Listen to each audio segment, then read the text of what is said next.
me there again, no. Hold on. Let us see the people at the gate before we can go. Please, just hold on there. Hold on there. Please, hold on. It's not a difficult thing. Allow the elections to go through the normal process. Whoever wins will accept. So why are you bringing us of confusion? I want to ask you a question. Last week, they protested. And last night, the Senate issued a statement saying that they are going to have an emergency plenary sitting tomorrow. Doesn't that make a difference? That's what we are trying to make sure they make that difference. So are you coming here tomorrow to protest as well? No. When they sit tomorrow, after they are sitting tomorrow. But the political parties are lagging behind. It's as if it's the Nigerian situation that is working. They are working towards this action. We are working. We are doing that. That's what it's good you are seeing me today now. It's the first time for everything. Let us get on the... Peter Obi is out protesting today not as a defeated politician, but as a wounded lion of Nigeria's democracy. A man whose faith in free and fair elections was tested, bruised, and left bleeding in 2023 election. The general election was not just a context of ballots. It was a collision between hope and a system many believe was unwilling to change. Against entrenched power and old political machinery, Obi surged forward, winning 11 states and igniting a movement that cut across age, tribe, and religion. For millions, it felt like history was finally turning a corner. But when the dust settled, the battlefield shifted from polling units to courtrooms. Mr. Peter Obi was armed with evidence and conviction, believing that justice would correct what the street and ballot boxes had witnessed. Instead, the judgment fell heavy and final. The court closed the chapter, but they did not heal the wound. What followed was not surrender, but silence, a strategic, painful silence. Peter Obi has been watching a nation struggle under economic pressure, rising poverty, and a growing sense of betrayal among voters who believed their voices mattered. In 2023, he did the unthinkable. He defeated Bola Ahmed Tinubu in Lagos State, Tinubu's political fortress, the ground from which his power first rose. Lagos was not just another state for Bola Ahmed Tinubu. It was the stronghold, the crown jewel, and yet, against all expectations, the ballots were tilted towards Obi. In Abuja, the Federal Capital Territory, the symbolic heart of the nation, Obi also emerged victorious. The seat of power itself leaned away from the eventual winner, and the message from the capital was clear, that Nigerians were voting for change, not continuity. So when the final results were announced, the contradiction was impossible to ignore. How does a candidate who loses the political nerve center of Lagos State and the moral center of Abuja still claim the ultimate prize? That question is the wound that never healed. These victories were not minor statistics. They were statements. They showed momentum. They showed national spread. They showed that the old political maps were cracking. For Obi and his supporters, Lagos and Abuja were a proof that the people had spoken loudly, even if power chose to listen selectively. This is why today's protest carries weight.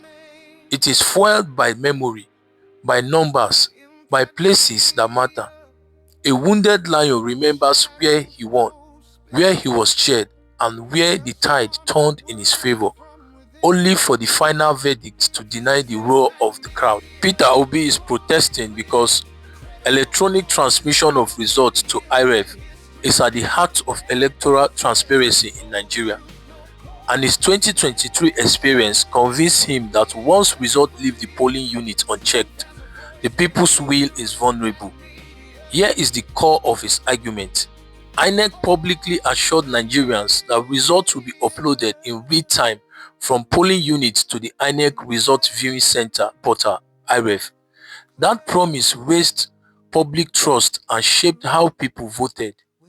When it failed in many places, Obi argues it amounted to a breach of trust from INEC. Polling unit results favored Peter Obi in 2023 elections.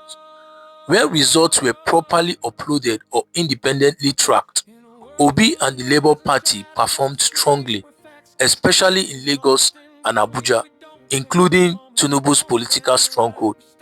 The delays and gaps in uploads raised suspicion that figures were altered after leaving the polling unit. And Obi's third argument is that once results are uploaded instantly, they can't be easily rewritten at ward or collation centers. Citizens, parties, and observers can verify the outcomes. Courts can rely on a clear digital trail.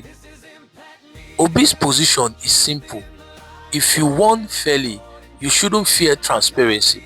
Although the Supreme Court upheld Tinubu's victory, Obi insists that legal validation is not the same as moral legitimacy. Court ruled based on evidence presented, not on whether the process met democratic ideals. And that is why Peter Obi is adamant that the direct electronic transmission of results will give a clear and free and fair election. So currently, Obi is looking ahead to 2027 general elections. His protests are meant to force INEC to fully commit to IREV, prevent a repeat of 2023 general election, and protect first-time and youth voters who believed in reforms.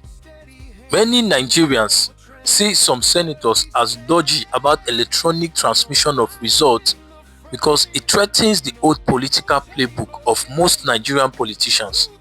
It kills manipulation of results at the collation centers.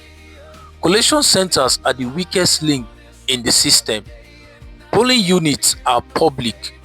Everyone sees the votes being counted, party agents, voters, and observers. But once results leave the polling units and move to ward, local government, and state collation centers, things change. Why? Because there are fewer observers there, there is restricted access, there is heavy presence of security agents, and long waiting hours. That's where manipulation quietly enters. Without instant upload to IREV from the polling unit, figures written on result sheets can be altered, totals can be inflated or reduced, and results from strong opposition's area can be cancelled or suppressed. By the time results reach the final collation stage, they may no longer reflect what voters actually chose. IREV stops this because the original polling unit result is already online, time-stamped, and visible to every Nigerian to see. Long collation delays are not always accidental. They allow political negotiations behind closed doors. They also involve pressure on returning officers and last-minute adjustments justified as clerical errors. Once results are transmitted immediately, delays lose their power. Numbers can't be quietly swapped. Corrections in codes become traceable and suspicious. Traditionally in Nigeria, collation centers have become negotiation rooms and battleground for godfathers. These are places where winners were decided in quote and unquote, not declared. Electronic transmission of results will turn them into mere verification points, not power hubs. That shifts strip influence from political elites, and that makes them very uncomfortable. Election ringing isn't random, it is organized. It involves local party structures, compromised officials, security covers, legal cleanup after the fact. IREV collapses this entire chain by locking in results early. So when Nigerian senators oppose electronic transmission, it's often because their advantage lies after voting ends, not before. The senators' argument that Nigeria lacks network coverage to transmit election results simply doesn't hold up. During the 2023 general elections, results from the National Assembly, governorship election, and the state assembly elections were uploaded live from across the country, including rural and hard-to-reach areas. Even Beaver's accreditation data was transmitted nationwide without significant issues. The network only failed quote and unquote for the presidential election, which raises questions about the credibility of the claim. Nigeria already runs on a functional digital infrastructures. Banks, POS systems, telecoms, and government agencies transmit data daily from almost every part of the country. Even in remote areas, there are ways to ensure transmission, such as storing results offline with timestamps until the signal returns, or using satellite backup. The fact that uploads worked for other elections but not for the presidential results suggests selective failure rather than a systemic problem. The real reason for the resistance is not technology but control. By claiming network problems, some senators create room for manipulation at collation centers, allowing results to be adjusted or delayed without scrutiny. The 2023 elections proved that electronic transmission is possible and effective, so insisting otherwise is simply a shield to preserve the ability to influence outcomes. For Peter Obi and the opposition, demanding full mandatory electronic transmission is essential for transparency and political survival, because it is the only way to ensure that the votes counted reflect the will of the people. Electronic transmission doesn't favor any party, it favors the truth. And for those who survive on manipulation, truth is expensive. For Peter Obi and the other opposition parties, insisting on electronic transmission of results is not optional, it is political survival. What do you think of this story? Please comment your thoughts. Don't forget to subscribe, like, and share this video. This is Impact Media. I will see you again in the next video. Thank you.